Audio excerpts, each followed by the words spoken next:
pass groupe week-end est une opération rattrapage qui vise à masquer un certain nombre de difficultés pour notre système ferroviaire.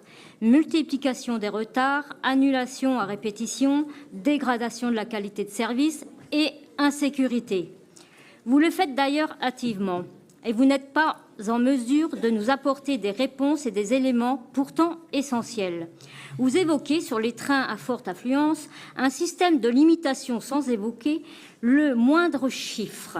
Et je pense notamment aux lignes à réservation obligatoire. Feront-elles l'objet d'un dispositif de contrôle intensifié? Combien de nouveaux clients comptez-vous inciter à prendre davantage le train avec ce pass? Autant de questions qui restent aujourd'hui sans réponse. Et ce, alors même que nous sommes en présence d'un dispositif qui ne devrait pas faire l'économie d'une étude d'impact, notamment sur les recettes de billetterie. Certes, vous évoquez un bilan après la période estivale devant conduire, je vous cite, à mettre en place un produit similaire pour une durée de 2 jours consécutifs le week-end. La seule chose qui soit sûre et que vous annoncez d'emblée, c'est une opération de com', qui est d'ailleurs pleinement assumée dans ce rapport. Nous sommes donc en présence d'une opération de communication censée faire passer la pilule aux voyageurs des hausses tarifaires nombreuses qui se multiplient depuis le début de votre mandat. Ce pass, c'est avant tout un contre-feu pour camoufler les 10 augmentations qui ont conduit à renchérir de 14,5% les prix des billets et abonnements de train. Sans parler que vous avez d'ores et déjà en ligne de mire la prochaine augmentation qui interviendra au 1er janvier prochain.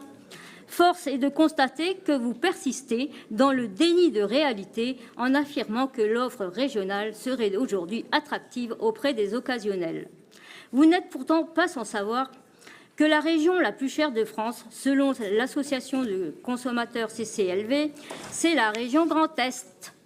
Résultat des courses, nous avons moins de voyageurs occasionnels dans la région, avec 14% seulement de clients occasionnels, contre 19,4% au niveau national. Vous reconnaissez toutefois que votre offre n'est pas encore suffisamment attractive pour les familles. Dans ce cas, il aurait fallu renoncer à instaurer un forfait bambin qui a abouti à la vente de 3 080 forfaits en 2024 pour 32 690 €. En somme, bien que conscient que les mesures non essentielles n'amélioreront qu'à la marge le pouvoir d'achat des voyageurs, nous tenons à rester cohérents.